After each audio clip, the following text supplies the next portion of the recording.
I would like to now talk to you about Chapter 17. This is going to take a few lectures to get through. It's very satisfying.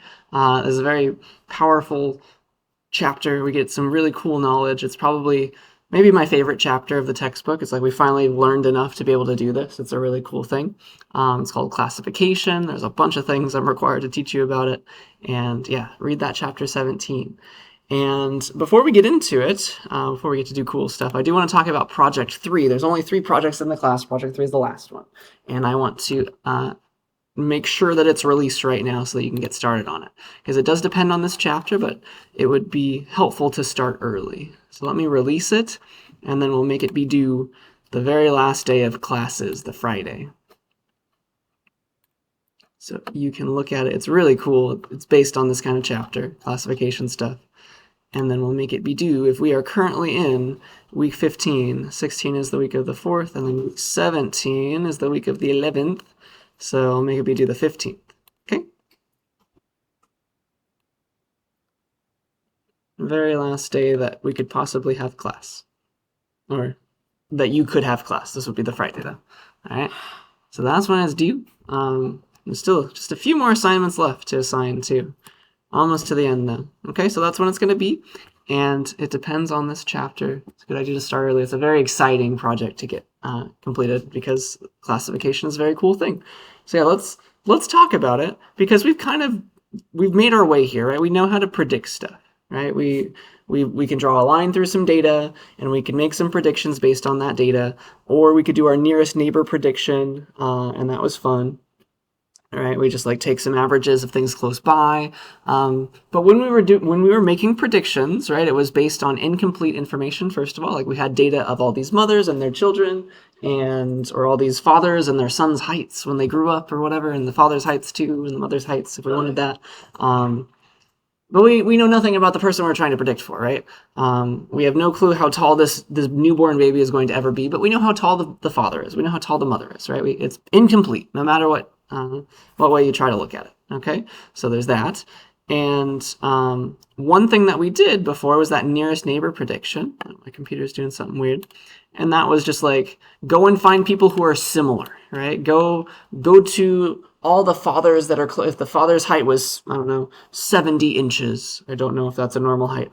Let's assume that the father's height was 70 inches exactly. Go find all the fathers between like 69 and 71 inches. See how tall their sons were. Use that as our prediction, okay? Because that'll be kind of accurate, yeah?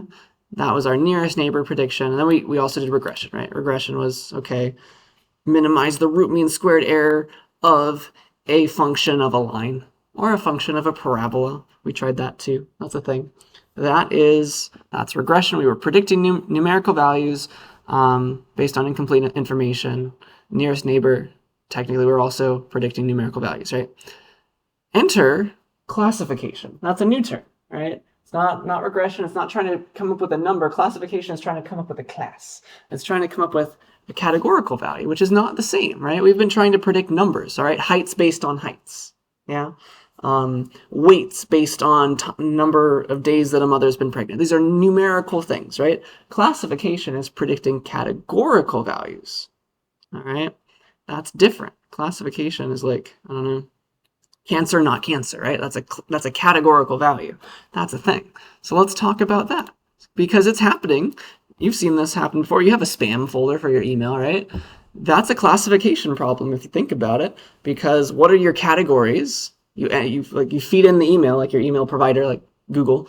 It looks at the emails, like it runs it through this classifier, which is trying to predict a categorical value of spam or not spam. Like, is this email worth getting its way to your inbox? Yeah.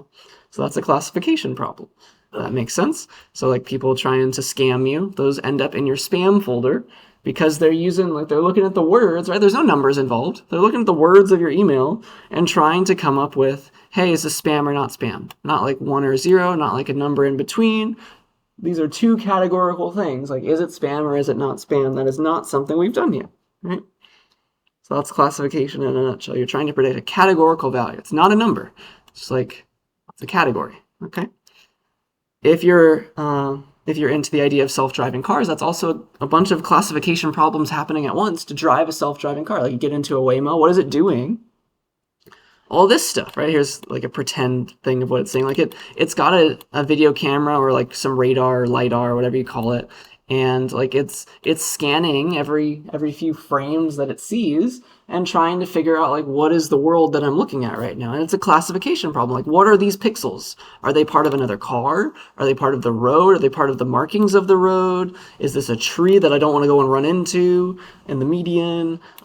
Is this the sky? Or is that somebody coming towards me, right? Is this the sun or somebody's headlight? Yeah, those are important things, right? Traffic sign, like are these pixels of a traffic sign? Like, oh, is that a stop sign? If so, I can't just keep going, right? So this is classification. This is a useful thing to understand, right? We want to solve this problem. Okay, take these pixels. Which pixels are road markings? Where is the lane that I'm allowed to be in right now? Where are the stop signs? Where are the traffic lights? That's classification. A traffic light isn't a number. It's a category, right? It's a categorical thing. So if you want to do that, you need to solve classification problems. So it's very easy to motivate this chapter. This is a very cool chapter, right? We want to be able to do this. Final example. This is just, I know this happened recently in baseball, right? They're kind of like using a computer to see if it was a strike or not, and like the umpires are wrong. But like that's the thing too, right? You just what the classification problem is trying to be an umpire in a game. Like, was this ball in or was it out? Was it in the strike zone? Was it outside of the strike zone? Again, it's classification. It's not a number. Just like, was it in? Was it out? That's the idea. Okay. So classification historically is part of a kind of a subfield of computer science, not necessarily data science, but data science and computer science, they go hand in hand. That's why I'm a computer science professor teaching you data science. It comes from a term called machine learning, which maybe you've heard of, right? Especially like self-driving cars. Like that's a machine learning problem, right? And we learned about this in data science too. So let's talk about what in the world is machine learning, because this is kind of the idea. We've got a computer, we're trying to teach it stuff. Like where is the road? Where are the stop signs? All right. So a machine learning algorithm is just something that you've taught the computer how to do, right? It's a model. We know about models. It's calculated based on some sample data. Like we drove a self-driving car ourselves. We told it where the pixels were that were stop signs, and we have it learn future stop signs, okay? Based on sample data that make predictions or decisions without being explicitly programmed to perform a particular task. That's pretty cool. So all machine learning is, there's a bunch of different algorithms to get a computer to learn something, but you kind of think of machine learning as a black box. Like you give it some inputs, you've taught it to make that, you've had it learn how to do this thing that you care about, like identifying road markings, and like you feed in your inputs, you get out some outputs. That's all machine learning is. You teach a computer how to take inputs that you care about to outputs that you care about.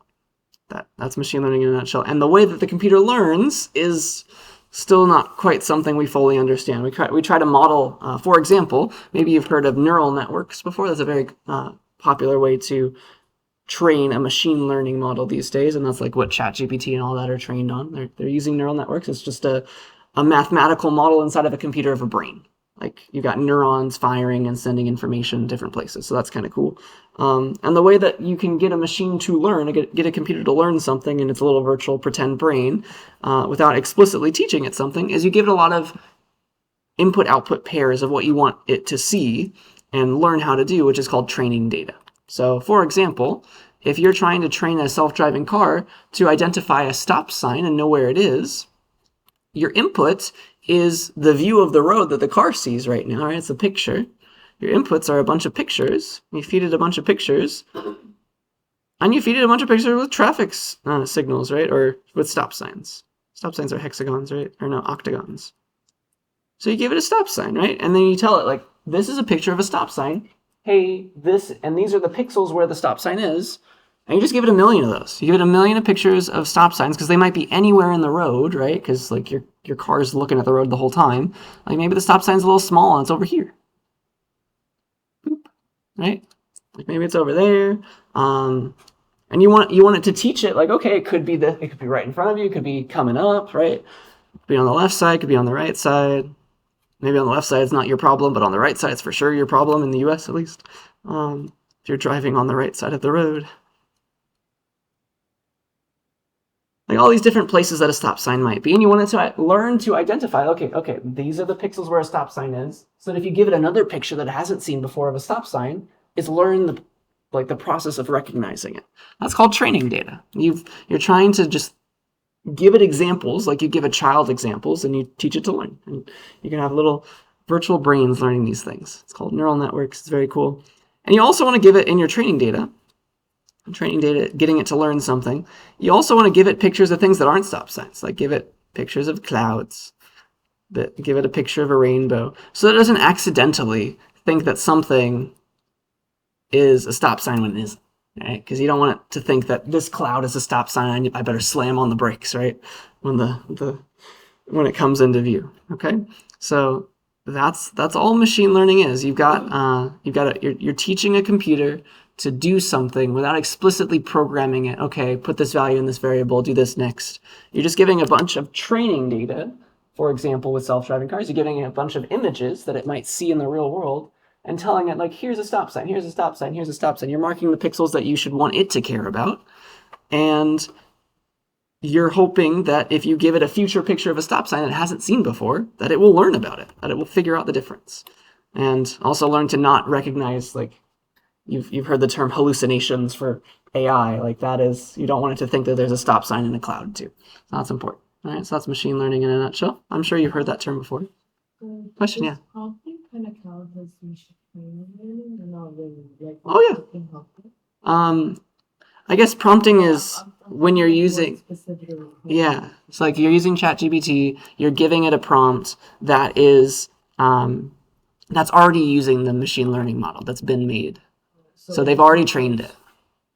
For you, basically, just improves. Yeah, that's just for you. You're trying to guide it to do what you want it to, but it's already been trained on like all of Wikipedia, all that other stuff. Yeah. And so that's what came before it. Yeah. But they've built up, like, they've given it a bunch of old prompts, like when they're training their new like ChatGPT 4 point whatever, like the new version of it, they're giving it, like, they're allowed to use all the prompts that other people have been giving it from the old models. And so it's learning based on things that have happened before. But like when you use it, it's already been made. Yeah. If that makes sense. Yeah, that's a good question. Other questions? This is near and dear to our hearts now that we've used AI a whole lot. That's machine learning, training, ChatGPT, and all the other ones. So yeah, classification is a way of predicting a categorical variable based on some inputs. And like we don't really know how ChatGPT works. We just know that, okay, we made this virtual brain. We got a bunch of numbers moving around inside the computer. It's doing what we want it to do, but it's hard to explain, which is kind of neat in itself. All right. So, okay, let's say we want a classifier. We would really like to make this stuff work. We'd really like to recognize these stop signs or something. We'd really like to predict, like, hey, is this a picture of if this picture of a cell, is there cancer in that cell? Something like that. Something important, right? So here's how you do it. All your classifier is you give it input and it predicts the output that you care about, like stop sign or not stop sign, cancer, not cancer, all that fun stuff. Okay, so this is just a classifier in a nutshell, and here is how you train it. All right, so you have a population, like all the stop signs in the world, all the cells in the world, if you want to figure out cancer or not. You have a population of things that you couldn't possibly get all of, like the picture of every single stop sign from every different angle in the United States. Like, that's impossible. But you take a sample, right? You take a sample and you're careful to label it. You're careful to be like, hey, here's a bunch of pictures of actual stop signs. I can't take one of every one in the US from every possible angle, but here's like a few million maybe, I don't know, from Google Maps, Google Street View. So you got a ton of those. And then you label each of them. You say, okay, I guess let's put them in order. Like, here's your first picture of a stop sign or not stop sign. Here's a picture of a stop sign, not stop sign. And then you label it. Somebody's gone through and they're like, these pixels, they're part of a stop sign. Every pixel on this image there's no stop sign anywhere. No stop, not a stop sign. And you got a bunch of those. It's called your training data, right? And your labels are the class that you want it to eventually learn how to predict. Class, right? These are all your classes. And this is stuff that you start with, and then you train, right? you train your machine learning model somehow. You train your classifier to predict. If you don't tell it, you give it some new picture that it hasn't seen before, right? You give it some picture that it hasn't seen before, and you try to get it to predict, right? Try to get it to predict stop sign or not stop sign.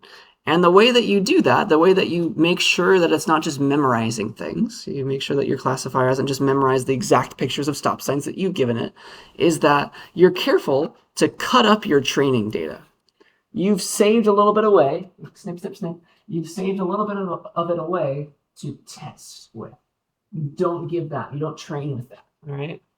You don't use all of your data at once, all right? So what you do is you chop it up, all right? You chop it up, and this is what you train with. You train with these pictures. These guys, this one of the stop sign, this one of a non-stop sign, not stop. Not a stop sign, something like that. And these are classes again, right? All these things. So this is where you end up. You've gotten all your sample data, you've labeled everything nicely, you train your classifier on these things, all these pictures of stop signs are not stop signs, and you try to get to recognize the difference, and to make sure that it didn't memorize all the things, what you do is you, like this training set produces your model, it produces your black box.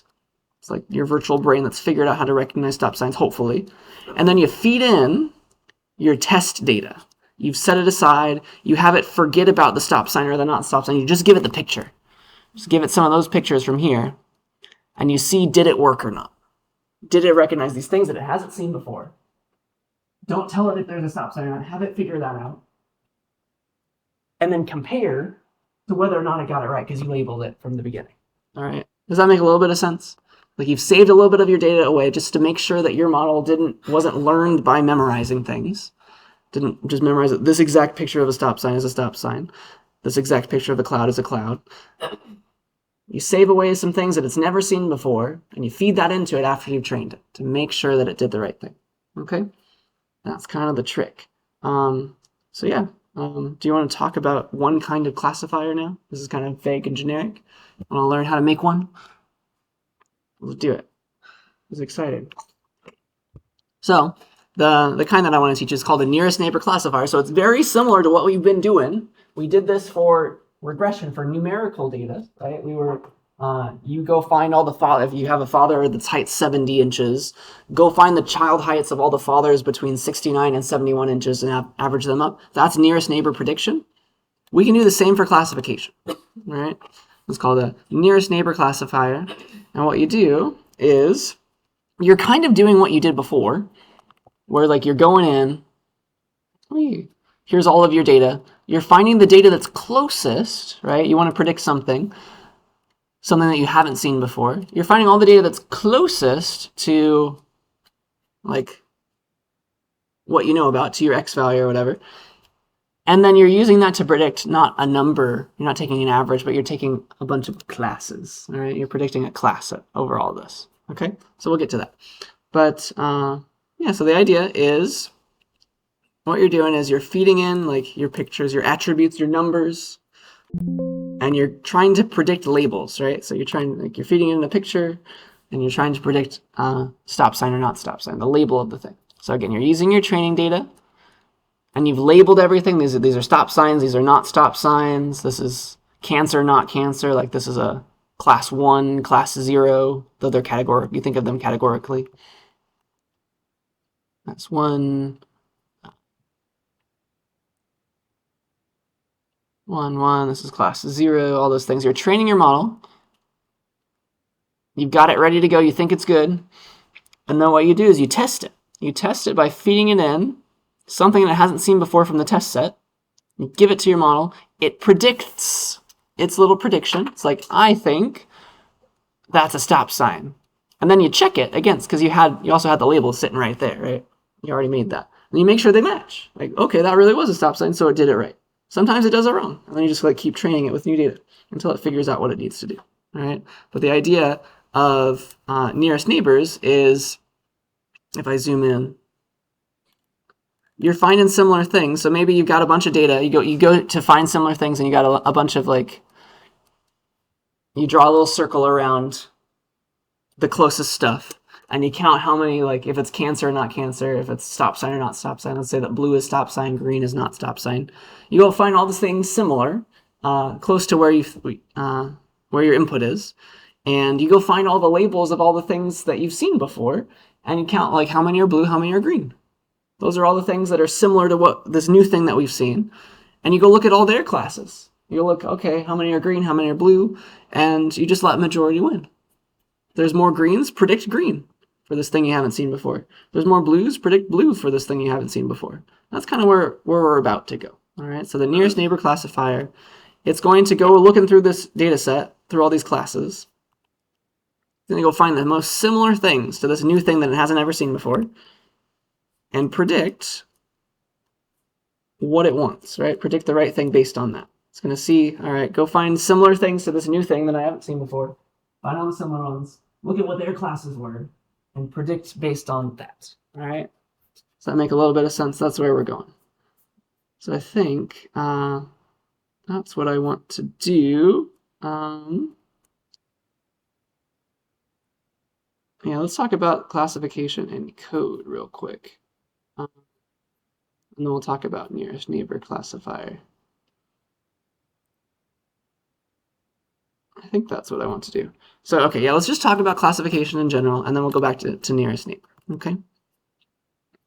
So I would like to start some code here, and I think, yeah, let's learn how to make a classifier, because all it is to us is like a function. You give it some data, it outputs some data, right? It outputs what we think it is.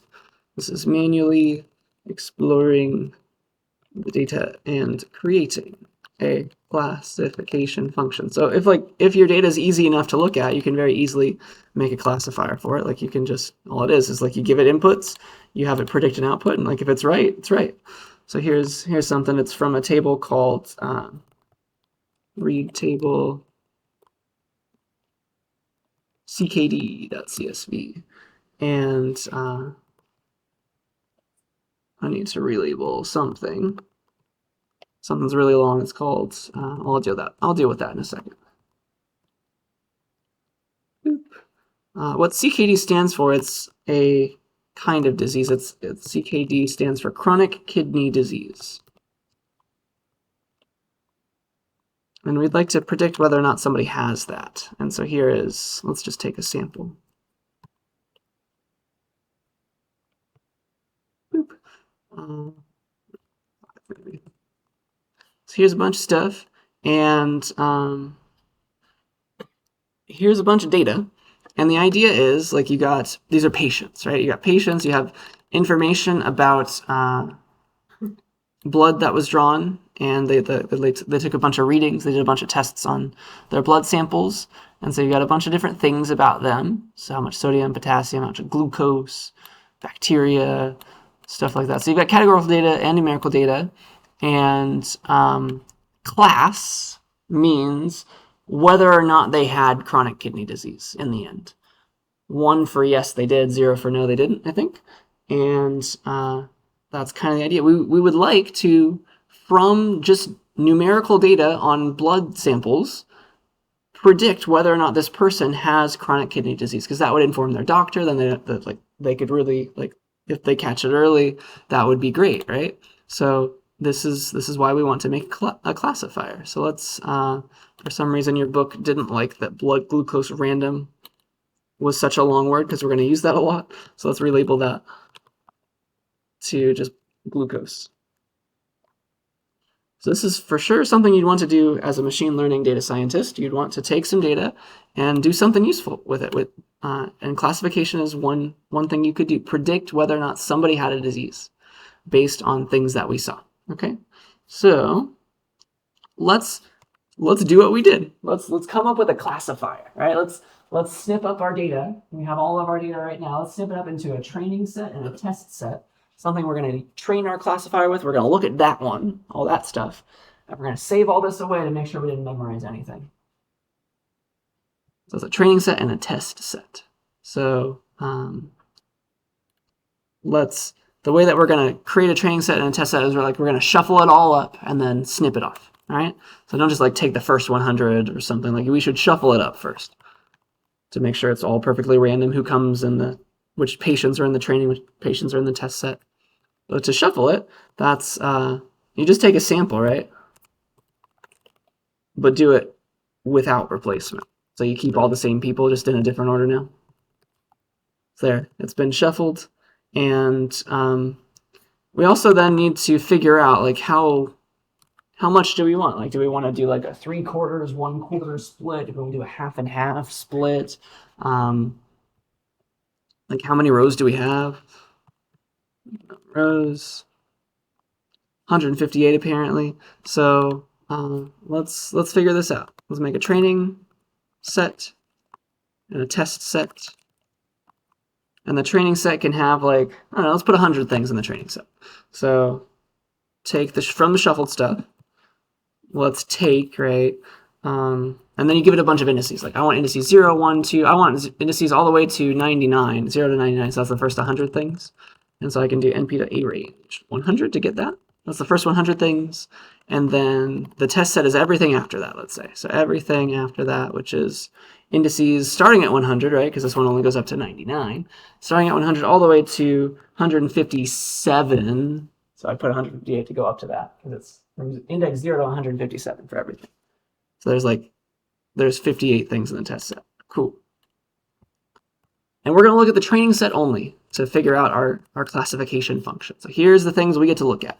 All these people with their blood amounts and their classes. And we want to use some of this data to predict whether or not these patients had chronic kidney disease. All right, so let's take a look at it. Let's see what we're working with. How many people in this set had the disease? How many people didn't? So training set. Let's group by the class. And we're using 0 and 1 as categorical ideas, right? It's just like CKD, not CKD. So it looks like 26 people had it, 74 people didn't have it. And if we do a scatter plot, let's try to see, like, is there a way to like figure out who has it based on some of this data? And apparently there is.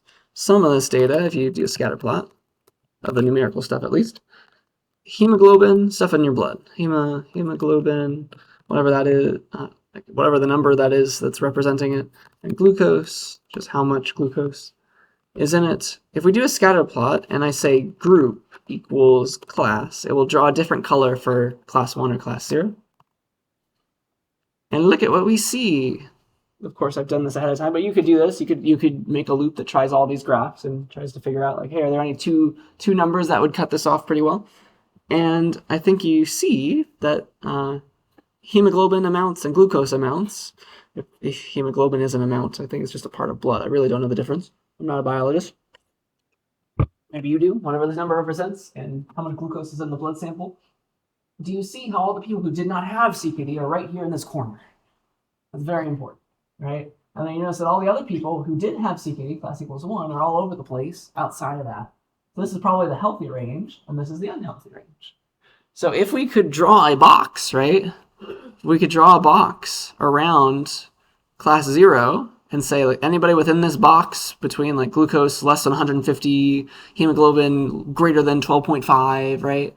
That would put everybody here and cut it off. And then everybody else, we classify them, even though we haven't seen them before. We're going to pretend and think that they have CKD, all right? So that's kind of the idea. That can be our classification functions. Min hemoglobin for 0 for not having CKD is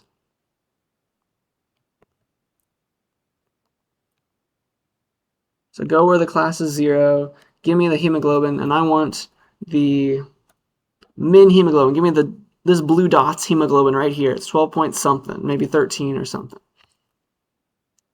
Dot column hemoglobin.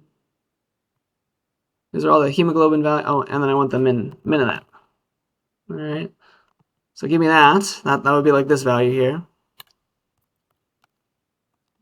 It is exactly 13 apparently. And then I want to do the same for, right? So that'll give me this edge. And I want this edge too. So that's the maximum amount of glucose from these people. That would cut it off there.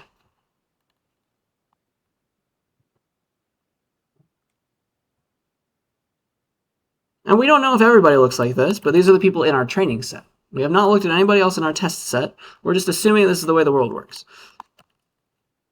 max glucose for 0. This is glucose. This is max. That looks like, all right, so if we cut it off and we say that anybody between, like, if their hemoglobin is greater than 13 and their glucose is less than 140, then we're going to say that we think that they don't have CKD. Does that make sense? We think that they don't have CKD, but if it's anywhere outside of that, then we think that they do. Okay? So, yeah, let's try that. Or maybe, let me try giving you this code. I'll give you a second to at least think about it. If you want to refresh the code from class, you can see everything that we've got so far. But my question for you, try to create a function, and let's make it classify people. Let's try to make a function called classify manually, because that's what we're doing. We looked at a graph when we're manually classifying somebody. Let's have it take, somebody gives you a hemoglobin and a glucose amount,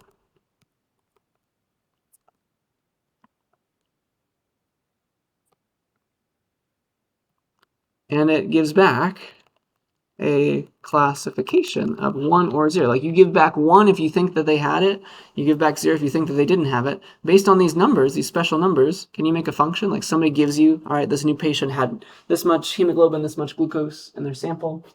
Can you predict 0 if they're around here and 1 if they're anywhere else? So try to write that function. I'll give you a minute or two, and then I'll show you mine. Because that's probably a decent thing, and that's technically a classifier, isn't it? It's going to end up being a function that takes, like, def classify manually, and it would take hemoglobin and glucose as parameters, right? Those two things. And it returns 0 when it's within that little range, right? When it's within that little box around the blue dots that we found. It's like hemoglobin is greater than 13 and glucose is less than 140, right? I'll put it within that box of those blue dots. And then if you found that it was there, you'd say return 0, right? You predict that it's, all right, if you see somebody else around there, they probably don't have this chronic kidney disease, but if it's anywhere outside of that, then say that they do have it.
That might take a while. All right.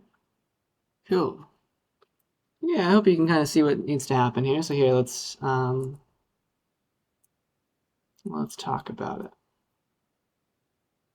It'll take a little bit. So I'll say def classify manually. You give me hemoglobin amounts. You give me glucose amounts. And I will say, I'll try to figure out if it's within this range, right? So if hemoglobin values are greater than or equal to that min amount, that 13, I'll just use the variable.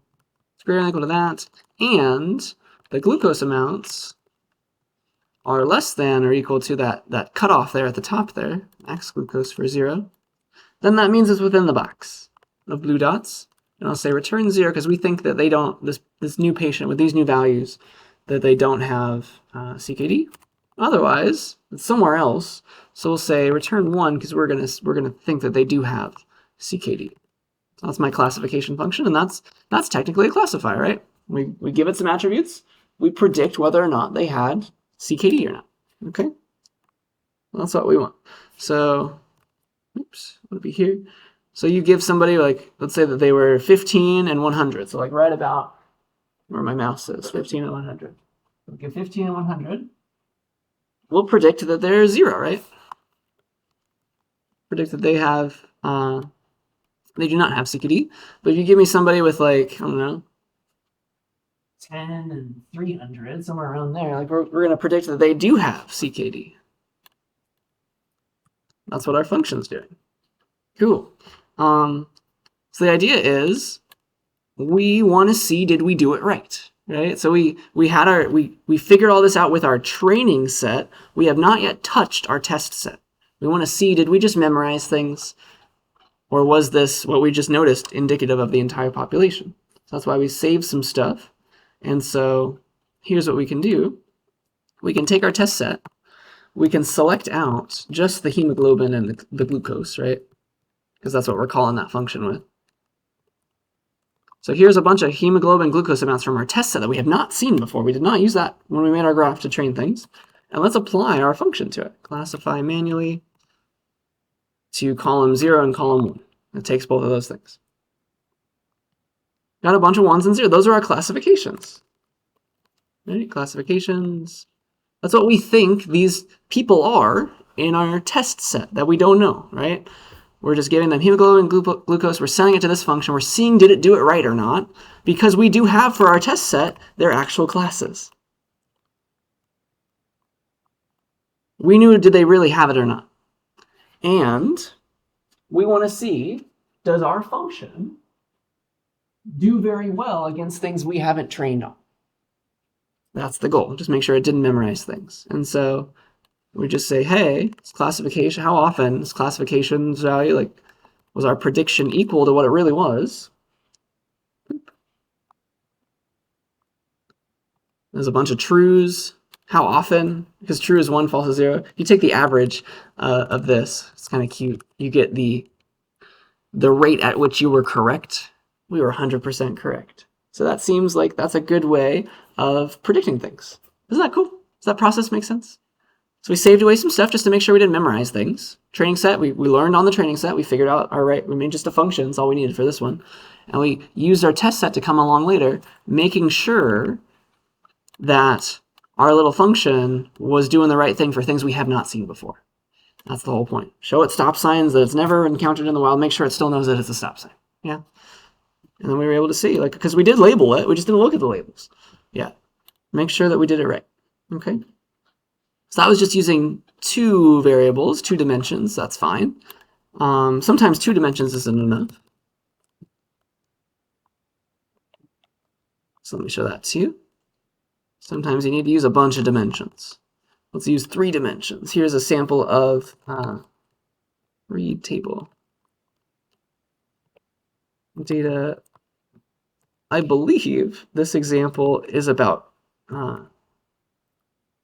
counterfeit currency. So people trying to make $100 bills that aren't real, called banknotes. And class 1, I think, might mean that it's counterfeit currency, and class 0 means that it wasn't counterfeit, or maybe it's vice versa. But they've done some data based on taking pictures of the banknotes that they think might be fake. And here's what we have in the data set. We'll just use the whole one. We won't cut it off because I want to move on. But usually you'd make a training set and a test set. Like we've got a 762 numerical datas on $100 bills that were not counterfeit. We've got 610 counterfeit dollar bill data. And if you do any of the graphs, these words, I believe, have to do with image processing. I think they're image processing terms. So they took pictures and they calculated some numbers based on the pictures. and that apparently tells you if it's counterfeit or not. But you can kind of see, if I do a group on the class again, that 2 dimensions is not quite enough. You can see that there is a little bit of a split, right, between the good $100 bills and the fake $100 bills in terms of these values, whatever they are. But there's still a lot of overlap. So even if we try to cut it off, like maybe over here, we drew this kind of line or something, like we'd be correct most of the time. But sometimes we'd be wrong. We would just be guessing around here, right? So no matter your 2 variables, it doesn't really help you, right? It doesn't really help you if you do the other 2 ones. Those don't really help you either.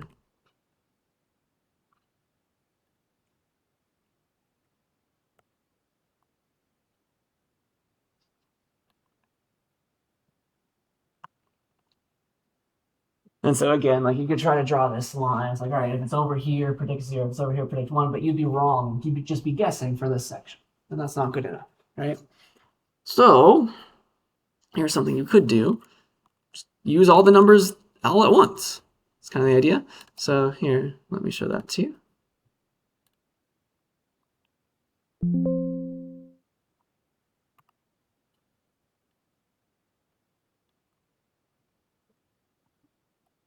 I want to be here. So don't worry about this code. It's just making a fancy 3D graph. Let's graph 3 of those things together. Skew, var, and curt, whatever those are. So that's a 3-dimensional graph now. And do you see how, if I move it around, there is it's not a line, but a plane that cuts between these guys, between the fake ones and the real ones. Right there. If we could find that, then we really could separate the 2 and be able to predict based on those numerical data that whether or not this $100 bill was fake or not. And that's kind of the idea. All right. So it would be nice to just use all of your data. Don't just like cut it off at 2 dimensions. Use every single dimension you got. Go to 42 dimensions. You got 42 different numbers. Use that to predict your things. Right. But that's manual classification in a nutshell. Like sometimes you just look at the data, make a function that predicts, but you can still do the same thing. Or you train with some of it. You test to make sure you didn't just get it wrong, right for those ones. Okay. I think that's what I want to say. Any questions about that before I go on to like the actual kind that I want to teach us, which is the nearest neighbor classification? Yeah, nearest neighbor is all about you go and you got I don't know, you got hemoglobin and glucose values. You go and you see all the people around those values that you've just been given, and you see like how many of them had CKD, how many of them didn't. You draw a little circle around that point in the graph. You see how many people had CKD, how many didn't, and that's going to be how you determine, how you guess the class of your new thing that you haven't seen before. Okay, so that's nearest neighbor. You use the label of the most similar training examples. That's the idea, and let me show that to you. Here's the actual algorithm on paper. So what you want to do to find the k nearest neighbors of somebody, because you want to find, that's going to be the algorithm. You want to find, you pick a number k, like k is 5 or something, k is 3. You want to find the k nearest neighbors of somebody. What you'll do is, like here's your data set. Whee! Boop. Here's what your data set looks like. And you got all these different values. And you've got somebody new that you don't know something about. What you do is you put them on the graph, that new person, and you're going to find the distance between your new person and everybody else. Find the distance. So you're going to go off and you're going to find this distance, that distance, that distance, the distance between that new point, that new person you're trying to make a prediction for, and everybody else, every single person. So it's a bit of a lengthy exercise, but you'll get there. You want to know how far away is everybody from me? You can calculate distance, right? We learned how to do that in math. And then you're going to take your table and you're going to add distance to that point you really care about to your table. That's going to be the way that we are going to code it up at least. You got all that other numerical data, right? You got what class it was, 0 and 1, right? 0, da da da, all those bad boys. And then you're going to add on the distance to that new green dot that you really cared about. Like that's the new person that you want to predict based on that person, right? The idea of k nearest neighbors is you find k, let's say that k is 3. You want to find the 3 nearest people, right, to you. And so that's going to be this guy, and this guy, and this guy, right? That's k equals 3. You want to find those guys. And then you want to sort, after you've added these classes, you're going to sort by those distances. Like this is 0.1, this is 0.2, this is 0.5. You're going to pick some odd number. This is 1, this is 2. And you're going to cut it off with your k values. Like, all right, I want to find the 3 closest people to this new point. You're going to sort in increasing order of distance. And you're going to take the top k rows of that sorted table, and you're going to look at the class. Like, okay, of all these things that are very close to my new point, what is their class? Do they have cancer? Do they not have cancer? 2 zeros and a 1. If you pick an odd number, it'll never be even split. So that's why you pick an odd number for k. But you pick 3, so you find the 3 top ones close to this one, this new thing, and you're looking at, and you see that there's more zeros than ones. So that's k nearest neighbors in a nutshell. You're going to use that then to predict that this new person is, let's guess that they're a 0. Let's guess that their class is 0. All right? That's the whole idea. Does that make a little bit of sense?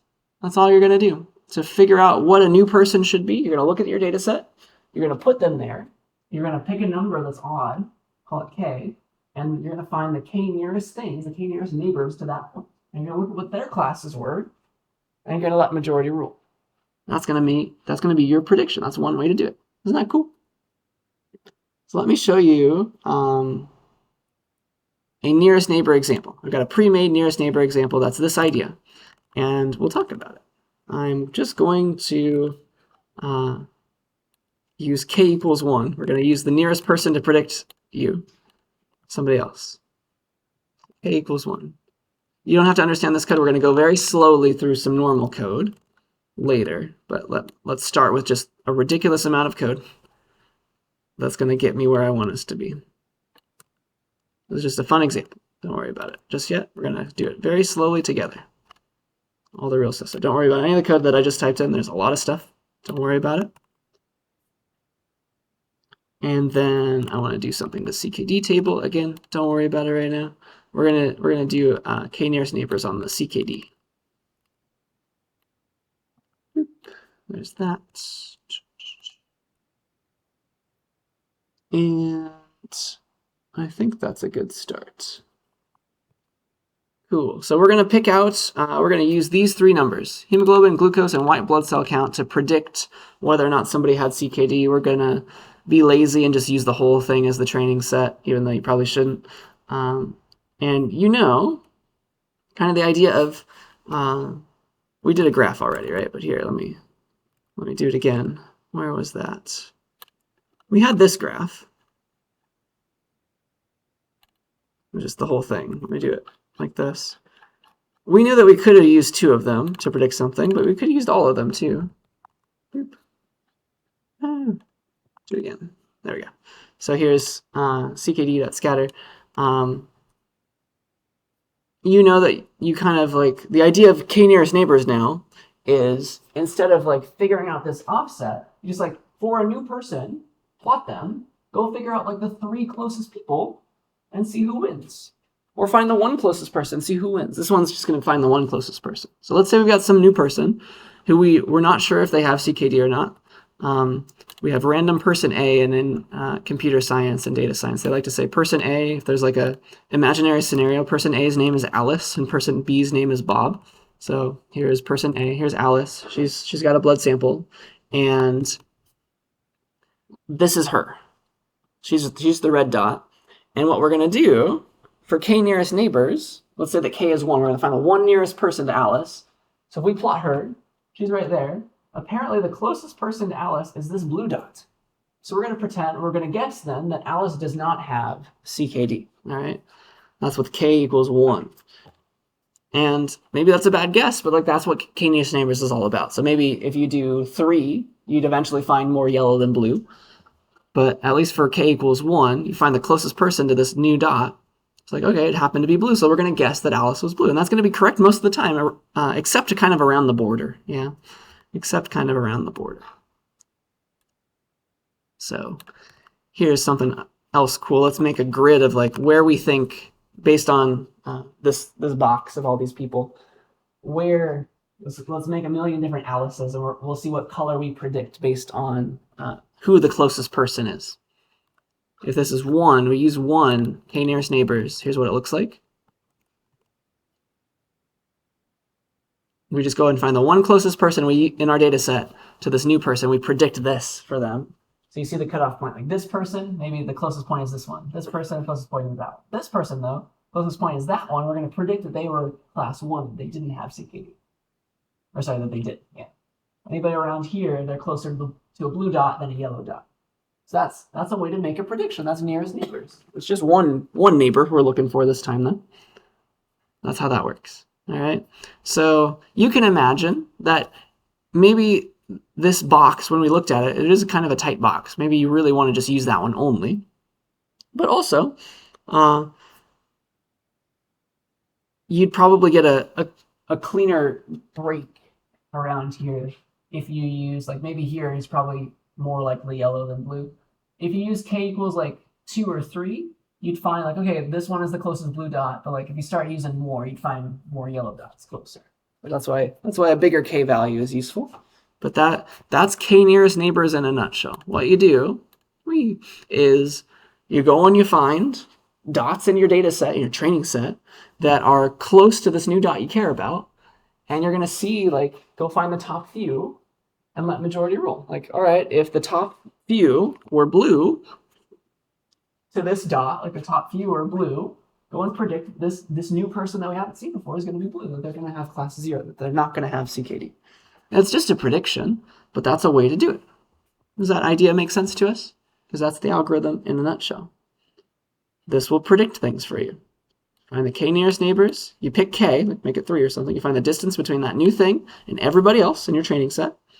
And then you add that distance as a piece of your table, because then you could sort by it. And you get the top k, right? Top 3 or whatever. And then you look at what their classes were. And then you can use that for prediction. Okay? You can use that for prediction. And so this is just a worked out example. Are we ready to do it ourselves now? Any questions about this process?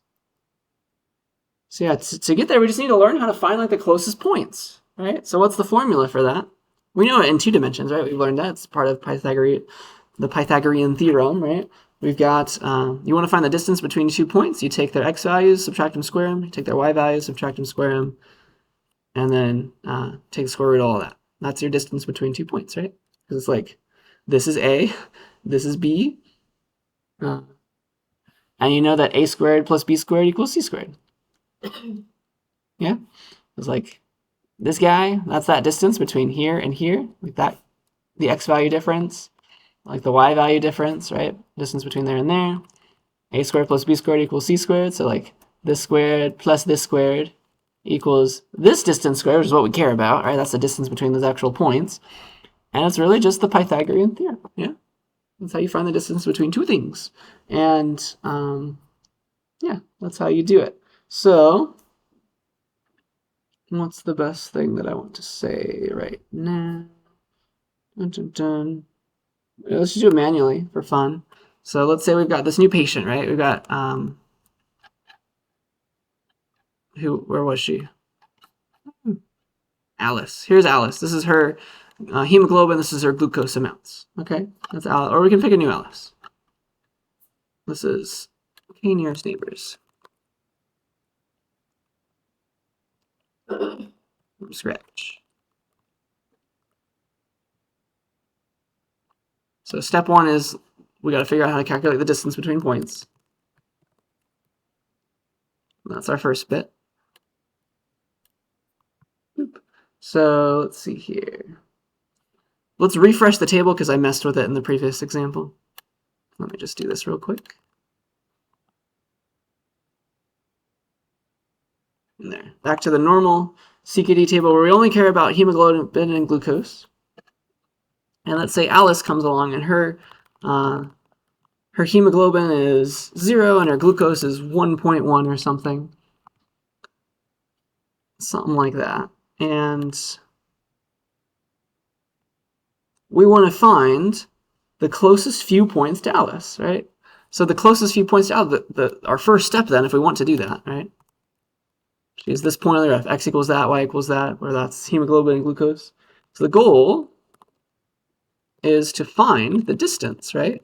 Find the distance from Alice to everybody. Because only once we do that can we find the closest people, because we need the distance to everybody, because then we can sort, right? So go find everybody's distance to Alice's, or Alice's, our green dot, let's say. To everybody in the data set. That's our step. And so like this person, this first person, it's like patient 1 in our data set.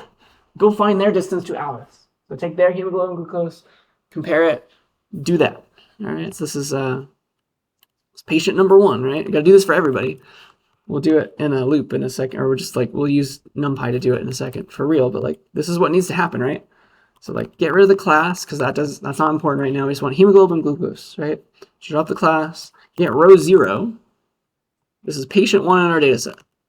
We want to find, this is 11.2-ish and 117 glucose. We want to find the distance from this person to Alice, or vice versa, because it's the same, right? And this person, but when you go and you get a row, the type of it is, it's not an int, it's not an array. It's called a row. That's part of the data science library. But you can still do .item on the things. So I can still do I can still get all the x's together. That's just item 0. Get all the y's, that's item 1, right? It's the second thing. So I can say Alice.item 0. Right, there's her 0. I can say patient 1, the item, also item 0. That's their 11.1. Those are those two values, they're x values, and I can subtract, right? I can be like that minus that, right? And I want distance, so I do that. Those are the x values, difference, square it, right? Do that, square it, and then add it to the y value differences squared. So item 1, doesn't matter who comes first because you're squaring away the differences. So that's the y value squared. So I added it to the y value squared, and then I just take the square root of all that. So all this square root time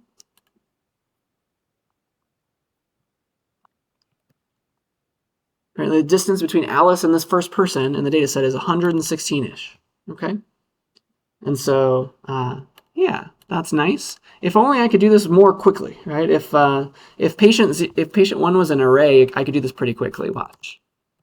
If patient, and so this is just motivating the way that we're eventually going to do this quickly, was an array, this process could be faster. It's nice. So here's how you can do it. Here's how you can turn patient 1, which is a piece of a row, you can turn it into an array by saying np.make an array out of this thing, please. That'll give you that into an array, just like Alice was already. Isn't that neat? So if you do that, sadly, you can't just say make array. Make array doesn't work for this conversion. Well, you might expect it to, but it doesn't, sadly. You have to say np.array. So we'll just get used to that. But that's how that works. So we've just turned patient 1 into an array like this. Because watch what you could do then.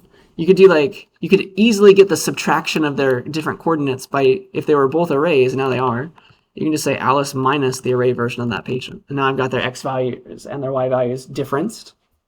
And then I can very quickly square that, right? Square the two values separately just by squaring the array. Now those values are squared, right? And then I want to add them up. And so that's the last piece, right? Add up the square differences, take the square root. So then I just say np.sum them up, right? And then, all right, let's do it separately. Like here's their difference. Their difference, oops. Their differences, squares of both of their differences is just like you take that array and you square it, right? And then you want to add up their square differences, so you do np.sum. That's one way to do it. There's that. And then you want the square root. So if they were arrays, you can do this very quickly, like this. For a lot of them at once, too. So, yeah. What we kind of want, then, is... What do I want to do? I guess that's fine. What we would like is to be able to make like a distance function, right? So we want a function that you give me 2 people, 2 points on a graph that are arrays. show me how far apart they are. So let's give this a try. It's going to be a question for you. Create a distance function that takes 2 points, like point 1 and point 2, that returns the distance between 2 points that are already represented as arrays. So you give 2 arrays to this function, like we call it like this, distance, between Alice and the array version of patient 1. And your function should give back this. So can you take these 2 things and call them something else? Call them point 1 and point 2, and have it give back that distance? Yeah, let me give you this code. If you want to refresh your page, you should have it now. So there's everything that we've done. Try to make a function called distance that'll do this, because that'll be very quick, because then we can apply it, right? Apply it to our table. That'll be wonderful.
Yeah, you kind of see how you do it.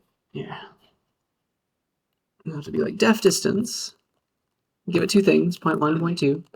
And then what do you do with those guys? Assume that they're arrays. Well, it's just this process where this is now like point 1, and this whole thing, right, would be like point 2. That's really it. Does that make sense? Oh, we have to return it. And there it goes. Questions about that? See how it works?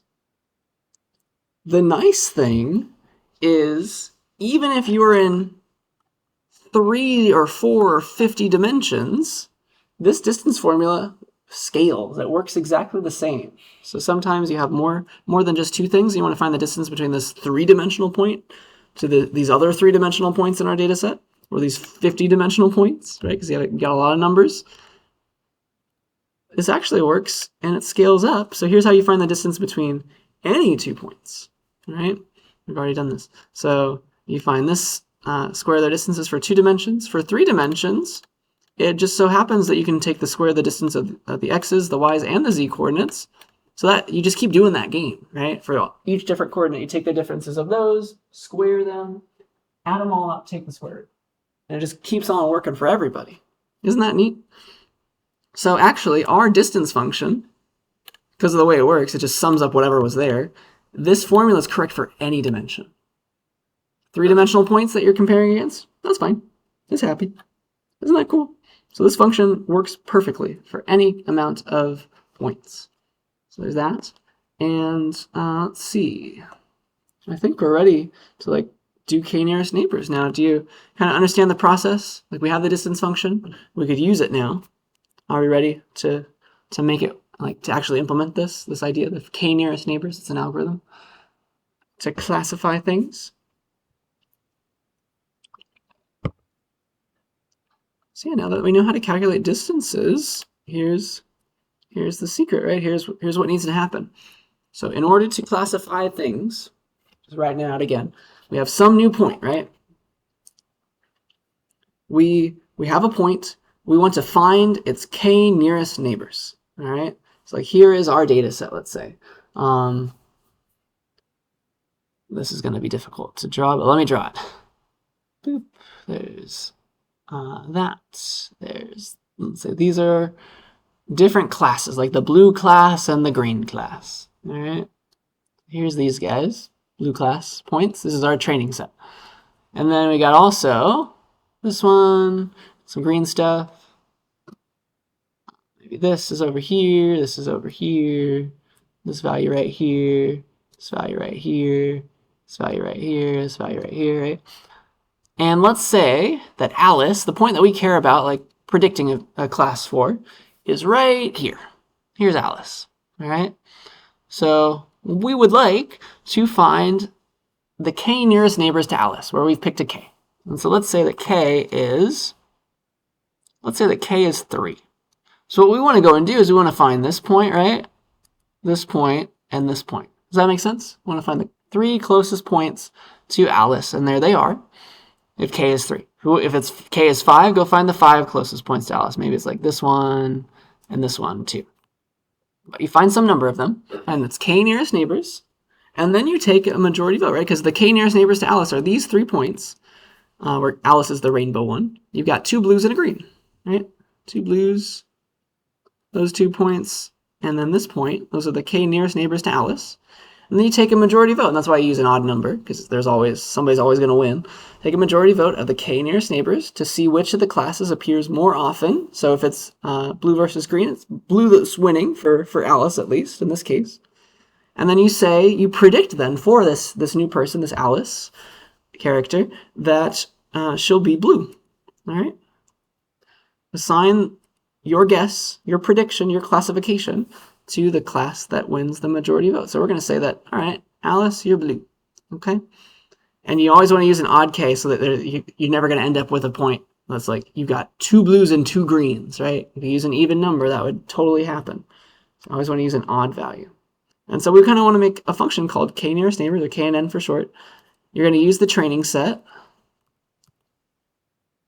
So give it the training set. This is the function we like to make. Give it the new point you want to predict for, Alice. And then you give what your k is. Like, we want to use 3 nearest neighbors, please. And what it should return is blue. Hey, we think Alice should be blue. Does that process on paper make sense? What needs to happen? You have some new person. You're looking for that person. You're going to find the 3 nearest, or whatever number you give there, k, the k nearest neighbors to that new person in your training set. So maybe it's these guys, right? Or Alice is the rainbow. And you see what their classes were, because you think that she'll be close by, right? She should be similar. So you see that there were 2 blues and a green for that point, the 3 closest neighbors to it, and then blue wins. So blue will then be our prediction for Alice, because we think that she'll be similar to the people who are nearby her, okay? Even though we don't know what she really is. That's the whole idea. Right? We're making a prediction based on incomplete data, and that's the secret. Questions about that process before we code it up? That's pretty much it. It's going to take some typing now, but you kind of can understand the rest, I think. So this is now k nearest neighbors on Alice. And let's see if I can type like the wind now to get through this. So, all right, let me actually cheat a little bit. Let's see, what do I want to do? Is that really where I ended? I guess we could go a little bit more. Let's at least try to start it on Alice. All right, k nearest neighbors on Alice. So what do we want?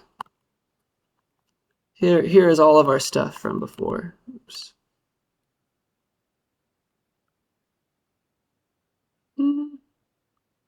It should be fine. So we got all these different values, and here's our CKD table, and Alice is this person, right? And this is our distance function. What do I want to do? We kind of just want to find the distance from Alice to everybody in this data set. Like, we want to also split it up potentially, but I think we can just be lazy and use the whole darn thing. Is that what I want to do? Yeah, let's do it. So, yeah, we got a few minutes. Let's try. So we got our CKD data set. Let's pretend that that is our training set, I think. Yeah, let's pretend that that's our training set. We'll just be lazy. We won't split it up just for fun. And then here's our new person. Here's Alice. And we want to find the distance from Alice to everybody in this training set.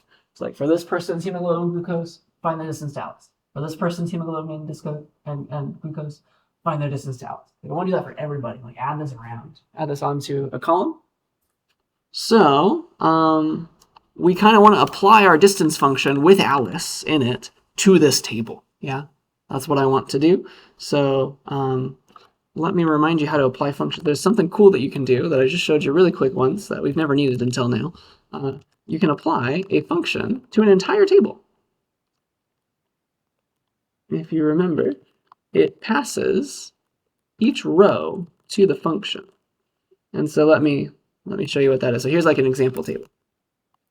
Table with columns. You got the X column. 1, 2, 3. And let's say we got a Y column. 4, 5, 6. Oop, just like that. And that's my table T. So this is just a table with X's and Y's. If you go to row 0, that gives you a row thing, right, with an X and a Y. You can use .item on it, of course. You can convert it to a table, or you can convert it to an array with that np.array thing. So what is this thing's type? It's that. You can take a function you can make a function, let's call it f, and if you apply it to a table without saying anything after that, you give every single row individually. You get the whole row each time when you give it to the table. So row item 0, row item 1.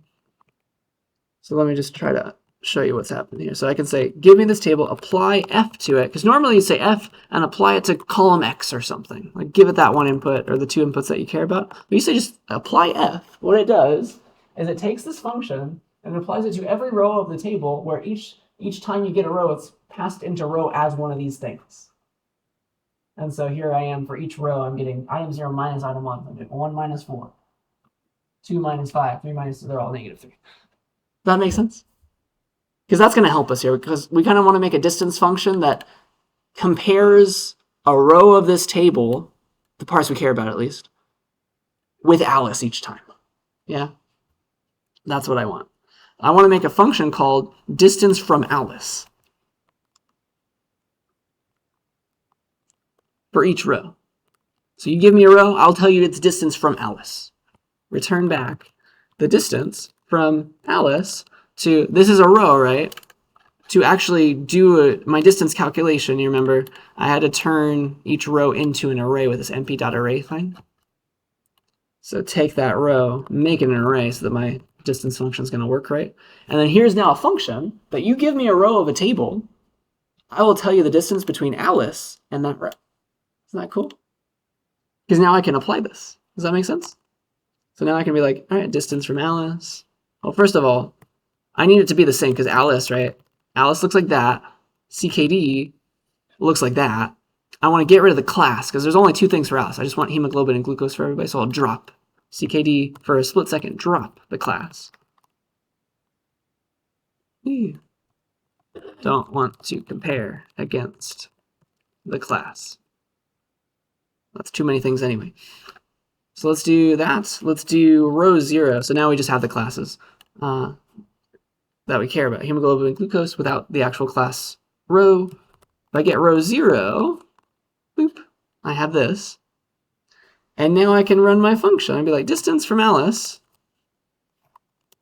Here's a row. And it gives me that distance. Isn't that neat? So now I can apply this function then to every row of this table without the classes. Does that make enough sense? That's what I want to do. So everybody here, for each row, get me the distance from this row to Alice, this row to Alice, this row to Alice, and I've made this function to do it. I'll apply this function to this table. Yeah? Apply this function to this table. That's what I'd like to do. So that's CKD to drop the class so that I have the right amount of things, right? Hemoglobin and glucose, because Alice just had the two things. I want to take that table and I want to apply distance from Alice to everybody. And for each of those rows, here's their distance to this new person that I want to figure out, like, does she have CKD, does she not? distances. Does that make sense what I just did there? So I've got this function, and now I'm applying it to my table. So for everybody now, for every existing person, I know how far away they were from Alice. Numerically, I'm getting these values, right? I'm getting all these values. And I just need to hook it all together. I want to hook it all together and figure out who in the world is closest to Alice right now. Okay? That's what I'd like to do. And so, let's see. Yeah, I think that might be where I want to stop. So, that's a fun example. We'll come back, like, next steps, right? I would like to attach these distances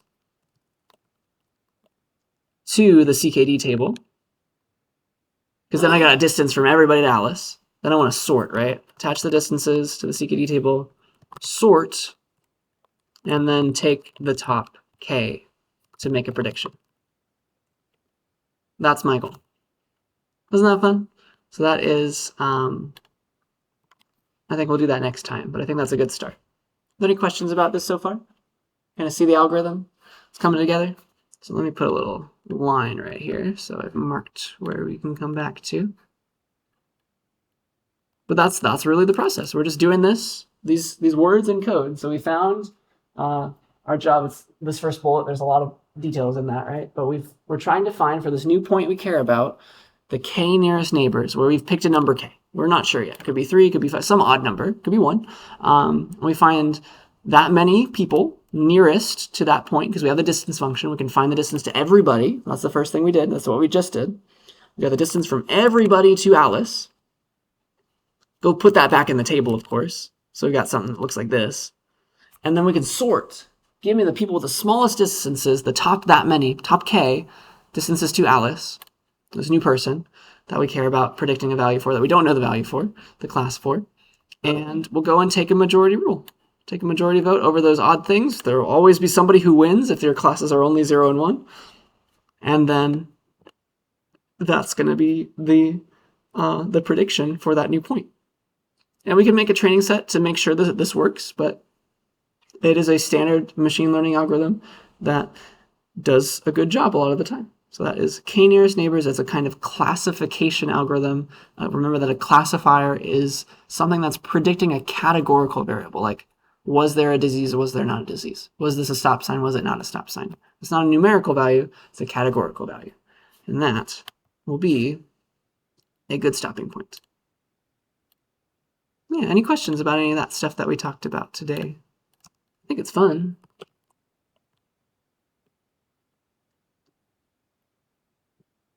So if we're good, let me just make sure there's nothing left to do. So I gave you the project already. So you know when it's due. We're going to talk about the final exam on Wednesday. And I think that's all that I wanted to do for the day. So let me stop the recording.